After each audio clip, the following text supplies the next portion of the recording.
E rënë në Tiranë, fëmia 5 vjeç kafshohet nga qeni në mes të rrugës në nisetimi për pronarin e kafshës.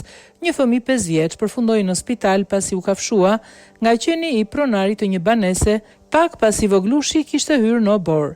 Specialistët për hetimin e krimeve të Komisariatit të Policisë nr. 4 në Tiranë njoftuan sot 7 qershor se materialet u referuan në prokurori ku nisi procedimi në gjendje të lirë për 61 vjeçarin A. Ngjarja ka ndodhur në rrugën Ali Bushi në kryeqytet.